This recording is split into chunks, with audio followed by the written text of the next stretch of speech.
They called it the cleanest billionaire breakup in history.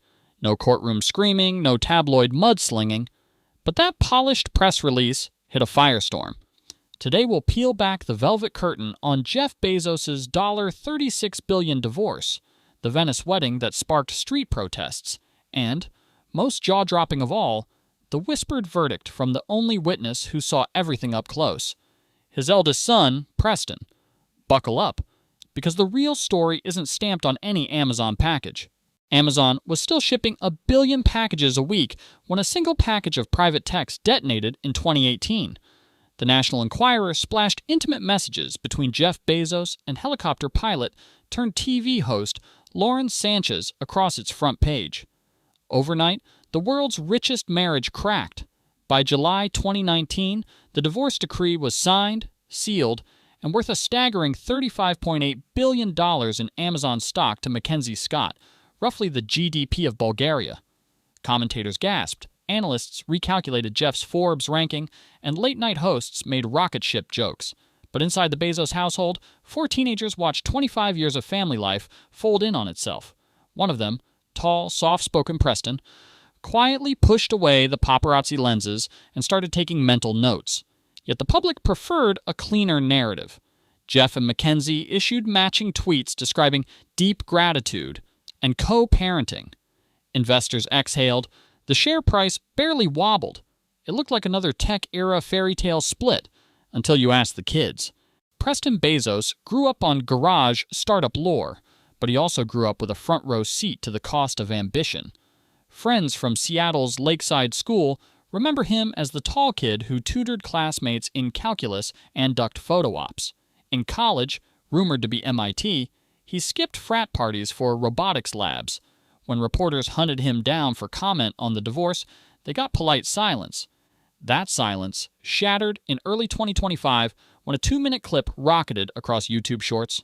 In it, Preston, face half hidden under a ball cap, tells a podcast host, "Moving on is easy when you're the one steering the rocket." He never names his father, but the subtext felt nuclear. Within hours, Preston Speaks trended on X, Reddit analysts dissected every pause, and family PR teams scrambled. Was the voice real? Deepfake skeptics pointed to subtle lip-sync glitches.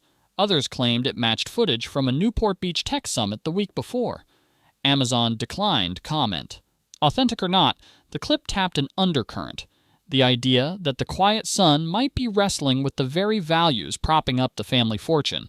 Jeff and Lauren's romance never tiptoed. They bungee jumped from helicopters, orbited Earth on Blue Origin's New Shepard, and Instagrammed every cloud-level kiss. Nor did they slow down at home. Between them, they now parent 7 kids. Jeff's 4, Lauren's 3.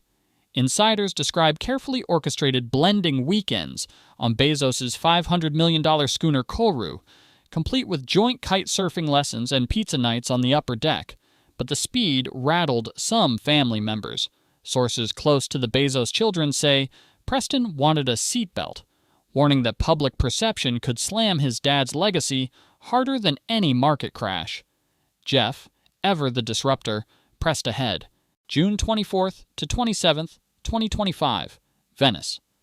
Locals woke to see the island of San Giorgio cordoned off, water taxis rerouted, and Lady Gaga sound-checking beneath 16 the century arches. Regional officials pegged the price tag at up to 48 million euros, while Italy's tourism ministry predicted nearly €1 billion in global media spin-off. Guests in black tie boarded tenders from the Koru, which gleamed offshore like a Bond villain's lair. Elton John rehearsed Your Song during the sunset soundcheck. Oprah arrived in a gondola draped in midnight blue silk. Inside the candlelit cloisters, Jeff and Lauren swapped platinum rings as tenor Andrea Bocelli's son, Matteo, sang Ave Maria. Fireworks streaked over the lagoon, perfectly timed for drone cinematography. On paper, it was romantic perfection, until the chants reached the courtyard walls. 1,000 protesters snaked through narrow calle carrying placards that read, "Kisses, yes. Bezos, no." Extinction Rebellion activists wearing recycled wedding dresses staged a mock divorce ceremony for the planet in St. Mark's Square, while Greenpeace unfurled a 60-foot banner of Jeff, laughing beneath the words, "If you can rent Venice for your wedding, You can pay more tax. City officials insisted the economic boost justified the inconvenience. Protesters countered that residents couldn't reach their own homes. The activists scored a victory.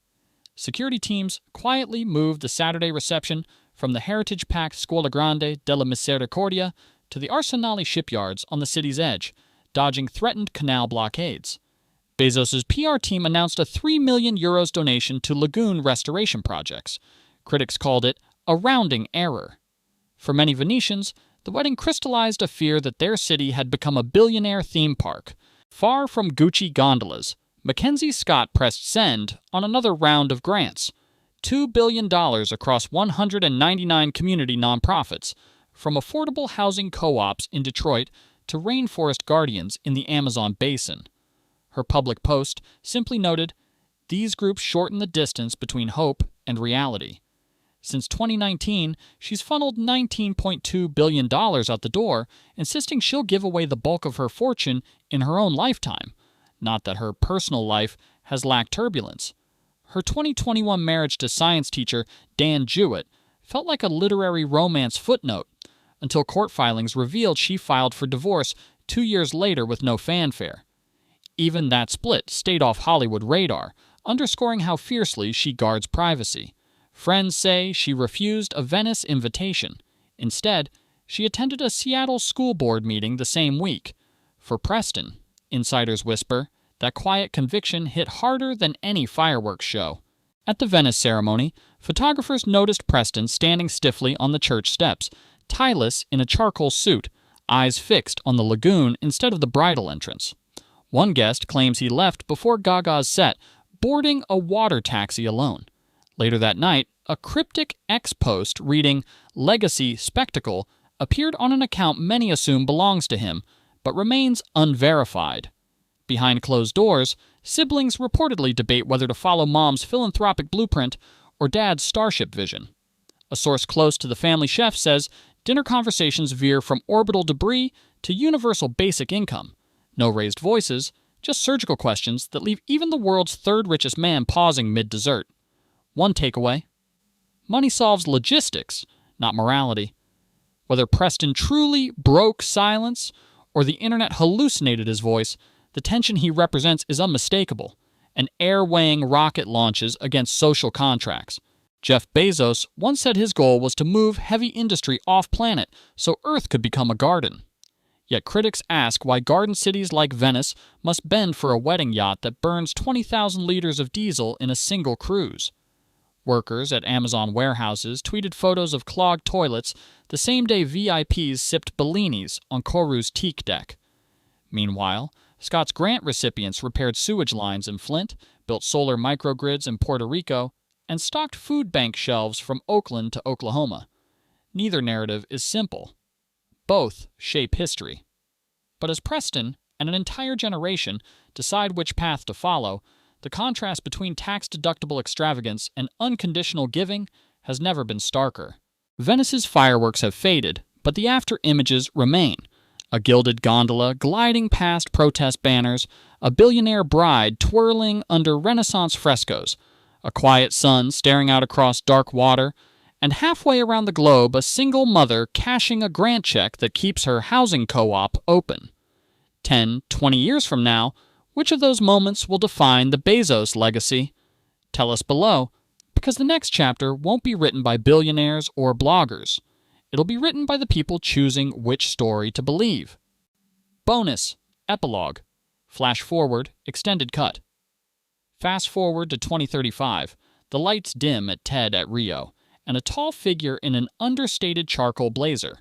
Preston Bezos, now 35, steps into the red circle. The crowd has come expecting another son of a billionaire vanity keynote. Instead, Preston opens with a single slide, a childhood photo of himself and his siblings building cardboard rockets in the family garage. He smiles and says, "We used to dream about going to space. Today, I'm dreaming about bringing everyone home." Then he drops the bombshell.